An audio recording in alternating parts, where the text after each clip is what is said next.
আজকে এমন একটি জায়গায় গেলাম যেখানে ছোট বড় সবার জন্য রয়েছে fun activity. Yes, the place is catch me at chef table. খাওয়া দাওয়ার পাশাপাশি এখানে রয়েছে পুতুল জেতার দারুণ সুযোগ। তো আমার তো দুজন আছেই, শেফ টেবিলের কথা শুনলে যাদের খুশির চোটে খাওয়া দাওয়া বন্ধ হয়ে যায়, বেসিক্যালি তাদের জন্যই আজকে শেফ টেবিলের ক্যাচ মিতে আসার প্ল্যান করা। আর আপনারাও যদি কর্মব্যস্ত জীবন থেকে বের হয়ে বাচ্চাদেরকে একটু বিনোদন দিতে চান তাহলে I would say Chef Table is the best place. আসসালামু আলাইকুম, welcome to my another blog. আমরা আজকে শেফ টেবিলে এসে কি করলাম, স্পেশালি ক্যাচ মিতে কি করলাম তাই থাকছে পুরো ব্লগ জুড়ে। এখানে ফার্স্ট রুলটা হচ্ছে আপনাদের কয়েন পারচেজ করতে হবে। বেসিক্যালি 1000 টাকায় পেয়ে যাচ্ছেন 40টা কয়েন। আমরা যেদিন গিয়েছিলাম সেদিন বিজয় দিবস উপলক্ষে ছাড় ছিল। 1000 টাকায় আপনি 40 জায়গায় 10টা কয়েন এক্সট্রা পাচ্ছেন, দ্যাট মিন্স 50টা কয়েন পাচ্ছেন। বিভিন্ন মেশিনে রয়েছে বিভিন্ন ধরনের পুতুল, পুতুলের কোনো কমতি নেই। এত সুন্দর সুন্দর সব পুতুল, আপনার এক নিমিষেই মনে হবে সবকিছু যেন উঠিয়ে ফেলি। And the thing is it is not that so easy. Oops, Afnan পারেনি, পুতুলটা পড়ে গেছে। এইভাবেই প্রতিবার খেলতে এই মেশিনের মধ্যে দিতে হবে 2টা করে কয়েন। It's my turn. আমি ভেবেছিলাম এই র‍্যাবিটটা ট্রাই করবো, কারণ এই র‍্যাবিটটা আমার কাছে খুব ভালো লেগেছিল। এত কিউট, পুরা হোয়াইট আর খুব সুন্দর একটা ড্রেস পরানো ছিল। সত্যি কথা বলতে এত কিউট কিউট পুতুল দেখে আমি নিজেও ঠিক থাকতে পারি না, আমার নিজেরও মাথা নষ্ট হয়ে যায়। বেলা থেকেই আমার পুতুলের অনেক শখ, আমি অনেক পুতুল কালেকশন করতাম। চলুন এখানে দেখা যাক আফনান পান্ডা শেপের আরেকটা পুতুল ট্রাই করছিল। যাই হোক, আমি ওকে বলছিলাম এটা না ওঠার পসিবিলিটি বেশি, কারণ পুতুলটা বেশ ভারী ছিল আর এত ভারী পুতুল সহজেই উঠতে চায় না। যাই হোক, আফনানের পুতুলটা খুব পছন্দ হয়েছে, আমি মানা করার সত্ত্বেও খেলবে।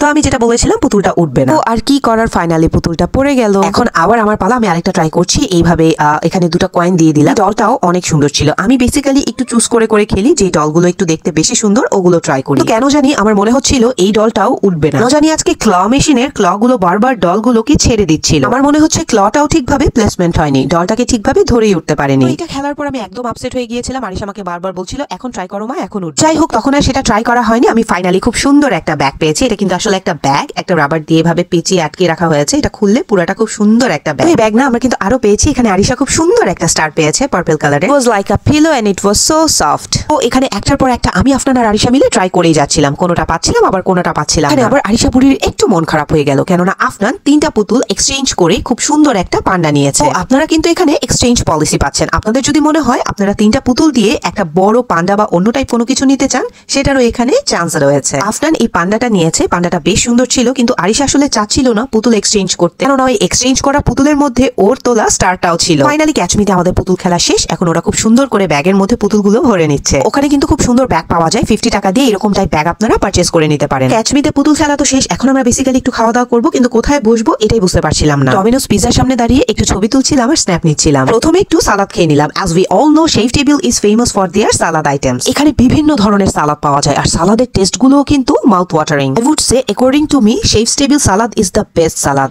I have tasted ever. এই সালাদ আইটেম গুলো অল্প খেয়ে কিন্তু আপনার মন ভরবে না, খুবই টেস্টি, খুবই মজা। এখানে ছিল অনেক রকমের সালাদ আর এরকম একটা বাটিতে আপনি হরেক রকমের সালাদ তুলে নিতে পারবেন। এখানকার পেমেন্টটা হয় বেসিক্যালি গ্রামে। 1 গ্রাম সালাদের প্রাইস ছিল 99 পয়সা। আপনার ওজনে যতটুকু আসবে ওই অনুযায়ী আপনার তত টাকা পে করতে হবে। তো রকমের যে আসলে সালাদ ছিল বলে শেষ করা যাবে না। তো চলুন আপনাদের সালাদ গুলো একটু দেখানো যায়। Fruit salad, vegetable salad, yogurt, pasta, সব ধরনের সালাদ ছিল ওখানে। Different beans, different colour capsicum, বিভিন্ন আইটেম দিয়ে তারা বিভিন্ন ধরনের সালাদ তৈরি করেছে। তাদের সাথে ছিল বিভিন্ন রায়তা টাইপ সস, বিভিন্ন ধরনের সস, রায়তা। এছাড়াও সালাদ গুলো দেখতে এত সুন্দর ছিল, খেতে যেমন সুস্বাদু ছিল, দেখতেও কিন্তু বেশ লোভনীয় আর সুন্দর ছিল। অনেক সালাদেই কিন্তু চিকেন আর মাশরুম অ্যাড করা ছিল। আমরা শেফ টেবিলে আসলে এই সালাদ অবশ্যই খেয়ে থাকি, কারণ আমাদের 4 জনের এই সালাদ খুব পছন্দ। আমরা তো পছন্দ করি, আমাদের বাচ্চারাও এই সালাদ খেতে খুব মজা পায়। বিশেষ করে আমার 2 বাচ্চার পাস্তা আর সসেজ তো খুব পছন্দ। যদি বাচ্চাদেরকে আমি বলি আজকে কিছুই খাবো না, শুধু সালাদ খাবো, তাতেও তারা রাজি। ব্যাপারটা হচ্ছে এমন, সালাদের এগুলো কিনতে গেলে সবসময় আমাদের লাইনে দাঁড়াতে হয়, কেননা সালাদের এখানে বেশ ভিড় থাকে। তো পুতুল নিয়ে এখন আরিশার মনটা একটু খারাপই বলতে পারেন। আর কি করার, আমরা মামে সেলফি তুলে নিলাম। এটাকে অনেক বুঝিয়ে তার ভাইয়ের সাথে ছবি তুলতে দাঁড় করালাম। এখন খাওয়ার পালা, সবাই মিলে একসাথে বসে সালাদ খাচ্ছে। ওরা 3 জনে মিলে সালাদ খাচ্ছিল আর আমি ভিডিও করছিলাম। আমি পরে খাবো, এই জন্যই আগে বলেছিলাম তোমরা সালাদ খাও, আমি একটু স্ন্যাপ গুলো নিয়ে নিই। আমরা নিয়েছিলাম পাস্তা, ফ্রুট সালাদ, চিকেন সালাদ, কোলস্লো।